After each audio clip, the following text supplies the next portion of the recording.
Hello everyone. आज फिर एक नया टॉपिक तो नहीं है, पहले वाला टॉपिक है, उसको आगे कंटिन्यू करेंगे। और अभी इससे पहले हमने डिस्कस किया था कि जब किसी मूविंग चार्ज को मैग्नेटिक फील्ड में रखेंगे तो उस पर कितना फोर्स लगेगा, किस डायरेक्शन में लगेगा, कब मैक्सिमम होगा, वो सब डिस्कस किया था हमने। अब हम आगे देखते हैं कि जब कोई मूविंग चार्ज मैग्नेटिक फील्ड में एंटर करेगा, ठीक है, तो वो एक सर्कुलर पाथ फॉलो करेगा। कैसा पाथ फॉलो करेगा? सर्कुलर पाथ फॉलो करेगा। अगर वो चार्ज पार्टिकल मैग्नेटिक फील्ड के परपेंडिकुलर एंटर करता है, देखो यहाँ पे ये आपका मैग्नेटिक फील्ड, इधर आपका मैग्नेटिक फील्ड है। मान लो कि कोई चार्ज पार्टिकल जो है ये उसकी वेलोसिटी की डायरेक्शन है, चार्ज पार्टिकल ऐसे एंटर कर रहा है, ये थीटा एंगल है, ठीक है। If first point, if theta is equal to zero, if theta is equal to zero, तो यहां पे कोई फोर्स नहीं था, theta is equal to zero, तो एफ क्या हो जाएगा? Force zero. If theta is equal to 90 degree, then force क्या लगेगा? उस पे फोर्स लगेगा मैक्सिमम, ये हमने डिस्कस किया था। Second point, if theta is equal to 90, if theta is equal to 90, जो पाथ होगा इसका कैसा होगा? Circular. Path of moving charge, path of moving charge, path of moving charge will be circular, will be circular. कैसा path होगा? Circular path होगा।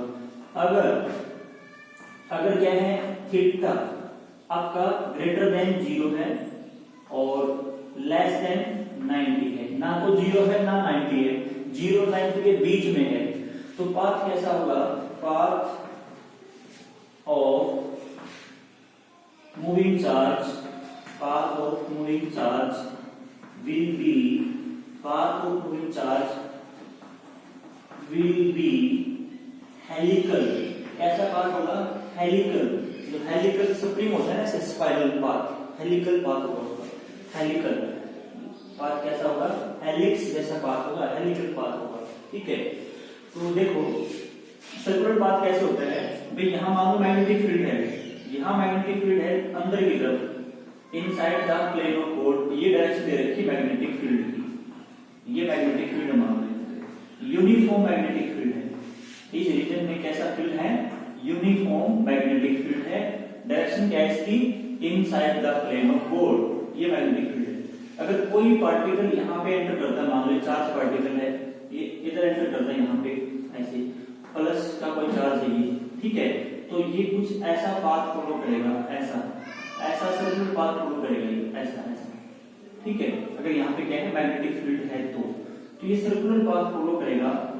अगर angle कितना, यहाँ पे देखो, यहाँ पे मैग्नेटिक फील्ड किधर था? अंदर की तरफ, और वेलोसिटी राइट साइड में है, बोर्ड की प्लेन में है, तो वेलोसिटी में और फील्ड की डायरेक्शन में एंगल कितना है? 90 डिग्री। अगर एंगल 90 हो, थीटा 90 हो, तो पाथ कैसा होता है? सर्कुलर। तो पाथ कैसा होगा? सर्कुलर। ये पार्टिकल कैसे पाथ में मूव करेगा? ये चार्ज पार्टिकल मूव करेगा सर्कुलर पाथ में, ठीक है। अब सर्कुलर पाथ में मूव करेगा तो इस सर्कल का रेडियस कितना होगा? इसका जो रेडियस होगा सर्कल का, वो रेडियस कितना होगा? देखो ये आपको यहाँ पे इसको याद रखना है। इसका जो एक्सप्रेशन वो ड्राइव नहीं करेंगे, छोटा सा एक्सप्रेशन है, वैसे बड़ा नहीं है, फिर भी हमें सिर्फ फॉर्मूला याद रखना है। तो रेडियस क्या होगा इसका? M v upon q B. What is m? Mass of particle, mass of particle, उस पार्टिकल का mass. What is q? Charge on particle, charge on particle, उस पार्टिकल पे कितना चार्ज है। And what is v? Velocity, velocity of particle, particle की velocity क्या है। And B यहाँ पे मैग्नेटिक फील्ड है, ठीक है। तो ये होगा उसके बाद का रेडियस, ठीक है। तो एक बार अगर वो ऐसे एंटर करेगा तो इस पाथ में ऐसे घूमता रहेगा, वो पार्टिकल वो चार्ज पार्टिकल इस पाथ में, इस सर्कुलर पाथ में ऐसे रोटेट रिवॉल्व करता रहेगा। ठीक है, तो अगर ऐसे रिवॉल्व करता रहेगा तो इसका टाइम पीरियड क्या होगा? टाइम पीरियड देखो, मैंने जो लास्ट वीडियो लेक्चर में मैंने बात की थी कि जो इसकी स्पीड है, इसकी स्पीड हमेशा v रहेगी, इसकी स्पीड में कहीं चेंज नहीं आएगा। हमने बात की थी वर्क एनर्जी थ्योरम की कि भाई काइनेटिक एनर्जी चेंज नहीं होगी, काइनेटिक एनर्जी चेंज नहीं होगी तो स्पीड चेंज नहीं होगी, स्पीड हमेशा क्या रहेगी? सेम रहेगी। अगर स्पीड सेम रहेगी तो इसकी स्पीड यहाँ पे मान लो v स्पीड है, v स्पीड है और हमें निकालना है इसका टाइम पीरियड, कितने टाइम में ये अपना एक चक्कर पूरा कर लेगा। ठीक है, तो टाइम पीरियड किसके बराबर होगा? देखो यहाँ पे टाइम पीरियड को t से लिखेंगे इक्वल टू, टाइम पीरियड क्या होता है? कितने डिस्टेंस कवर करेगा अपॉन किस स्पीड से कवर करेगा, कितनी डिस्टेंस कवर करेगा एक राउंड में डिस्टेंस कितनी कवर करेगा वो अपॉन किस स्पीड से उसको ट्रेवल किया, तो कितनी डिस्टेंस कवर करेगा एक रिवॉल्यूशन में सर्कमफ्रेंस के बराबर 2 पाई r ये डिस्टेंस कवर करेगा और स्पीड क्या है इसकी? v। तो this is time period of moving charge. यहाँ पे t equal to 2 pi r की वैल्यू पुट कर देंगे यहाँ से, एंड v अपॉन क्या हो? b, और नीचे क्या आपका v, तो v से v कैंसिल हो जाएगा। तो time period is equal to 2 pi n upon क्या हो? v। ये टाइम पीरियड होगा इस मूविंग चार्ज का। यहाँ पे नोट करने वाली चीज ये है कि इस मूविंग चार्ज का टाइम पीरियड इसकी स्पीड पर डिपेंड नहीं करता। क्या इसमें कहीं स्पीड है? क्या v की टर्म है इसमें? नहीं। तो इस मूविंग चार्ज का टाइम पीरियड जितने टाइम में अपना ये एक चक्कर पूरा करेगा वो टाइम पीरियड इसकी स्पीड पे डिपेंड ही नहीं करता। इसका मतलब अगर देखो स्पीड इसमें कहीं पे स्पीड की टर्म नहीं है तो होगा क्या? अगर ज्यादा स्पीड से आएगा ना, ज्यादा स्पीड से एंटर करेगा तो क्या कर लेगा? बड़ा रेडियस फॉलो करेगा, बड़े सर्कुलर पाथ में मूव करेगा। अब बड़ा सर्कुलर पाथ होगा तो उसमें क्या हो गया? डिस्टेंस बढ़ गई, जो एक चक्कर में पूरी करेगा वो डिस्टेंस बढ़ गई और उसकी स्पीड भी बढ़ गई, तो टाइम रहा सेम। भाई टाइम पीरियड क्या होता है? Distance upon speed. अगर स्पीड बढ़ जाएगी ना तो डिस्टेंस भी बढ़ जाएगी, एक चक्कर में कितना डिस्टेंस ट्रेवल करेगा वो भी बढ़ जाएगा, क्योंकि v बढ़ने से रेडियस बड़ा हो जाएगा। रेडियस बड़ा होने का मतलब है अब बड़े सर्कुलर पाथ में मूव करेगा। ठीक है, ऐसे ही v अगर कम होगी तो छोटे पाथ में मूव करेगा, तो स्पीड कम होगी लेकिन डिस्टेंस भी तो कम ट्रेवल करनी पड़ेगी उसको, तो टाइम क्या रहेगा? सेम रहेगा। ठीक है, तो time is independent of the speed, इसको याद रखना। मैं लिख देता हूं इसको नोट डाल के, time period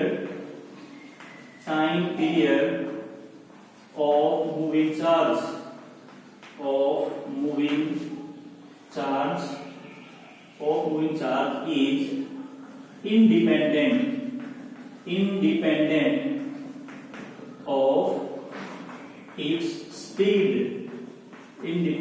of its speed, ठीक है, स्पीड पे डिपेंड नहीं करता। अगर अब बात कर लें फ्रीक्वेंसी की, फ्रीक्वेंसी क्या होगी इसकी?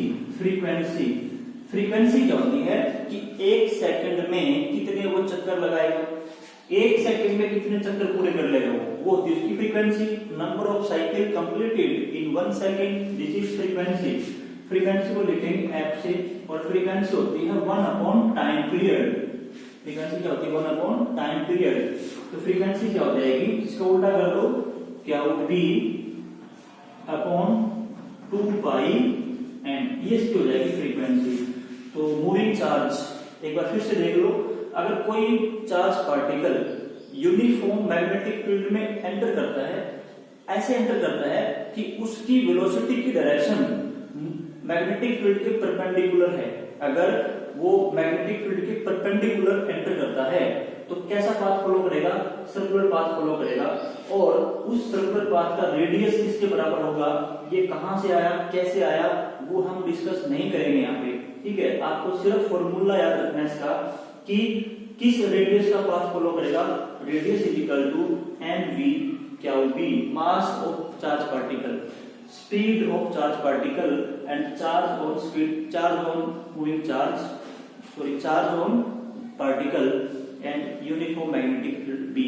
ठीक है, अब देखेंगे कि एक चक्कर अपना कितने टाइम में पूरा करेगा सॉरी, एक चक्कर कितने टाइम में पूरा करेगा उसको बोलते हैं टाइम पीरियड। तो टाइम पीरियड किसके बराबर होगा भाई, एक चक्कर में कितनी डिस्टेंस कवर करेगा, एक चक्कर में कितनी डिस्टेंस कवर करेगा, जो उसकी सर्कमफ्रेंस है उतनी डिस्टेंस कवर करेगा 2 पाई आर, और किस स्पीड से करेगा v, स्पीड क्या रहेगी इसकी हर जगह सेम।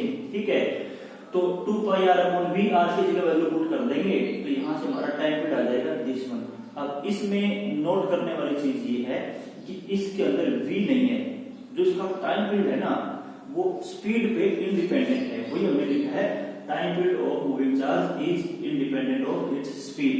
ठीक है, अब फ्रीक्वेंसी की बात कर लो, भाई फ्रीक्वेंसी होती है 1 टाइम पीरियड, तो इसका उल्टा कर देंगे हमारा फ्रीक्वेंसी का फॉर्मूला आ जाएगा। तो इसके ऊपर आपको क्वेश्चंस की प्रैक्टिस करनी है। और दूसरा केस क्या था हमारा कि भाई अगर कोई चार्ज पार्टिकल किसी मैग्नेटिक फील्ड में एंटर करता है, कैसे एंटर करता है कि मैग्नेटिक फील्ड के बीच में और उसकी वेलोसिटी के बीच में, मैग्नेटिक फील्ड के बीच में और उसकी वेलोसिटी के बीच में जो एंगल है वो 0 और 90 के बीच में है, ना तो 0 है ना 90 है, कोई भी एक्यूट एंगल है। तो ये मान लो मैग्नेटिक फील्ड है, इधर मैग्नेटिक फील्ड है, कोई चार्ज ऐसे एंटर करता है मान लो इधर, तो ये एंगल है उनके बीच में, ठीक है, ये वेलोसिटी है उसकी। ठीक है, तो यहाँ पे देखो इसको दो कंपोनेंट में रिजोल्व कर लो, एक कंपोनेंट तो इसके अलग हो जाएगा, ये कंपोनेंट कितना हो जाएगा v cos थीटा, और ये कंपोनेंट कितना हो जाएगा v sin theta, v sin theta. तो यहाँ पे इस वाले कंपोनेंट, ये कंपोनेंट तो मैग्नेटिक फील्ड के परपेंडिकुलर है, इनमें तो 90 डिग्री का एंगल हो गया ना, ये कंपोनेंट तो इसके परपेंडिकुलर है, तो इस कंपोनेंट की वजह से तो वो सर्कुलर पाथ में मूव करेगा। भाई अगर वेलोसिटी परपेंडिकुलर हो मैग्नेटिक फील्ड के तो पाथ कैसा होता है सर्कुलर, तो ये तो परपेंडिकुलर हो गया ना इसके, तो अब इसकी वजह से तो वो ऐसे सर्कल में मूव करेगा, लेकिन अब उसके पास एक वेलोसिटी इधर भी है तो सर्कल में भी मूव करेगा और आगे भी मूव करेगा, ऐसे मूव करेगा, सर्कल में मूव करेगा लेकिन आगे भी बढ़ता रहेगा इसके लोग। ठीक है, तो पाथ कैसा बन जाएगा इसका पाथ बन जाएगा हेलिकल, ऐसा पाथ बन जाएगा इसका, ऐसा पाथ बनेगा इसका, ऐसा हेलिकल, ऐसे पाथ में मूव करता जाएगा। ठीक है, और यहाँ पे और ज्यादा इसमें हम फॉर्मूले याद नहीं करेंगे, सिर्फ आप इसमें इतना याद रखो कि अगर एंगल 0-90 के बीच में है तो कैसा पाथ फॉलो करेगा, हेलिकल। ये क्या है, हेलिक्स है, helical path, helical path follow करेगा। ठीक है, तो इसके ऊपर क्वेश्चंस की आपको प्रैक्टिस करनी है। Thank you.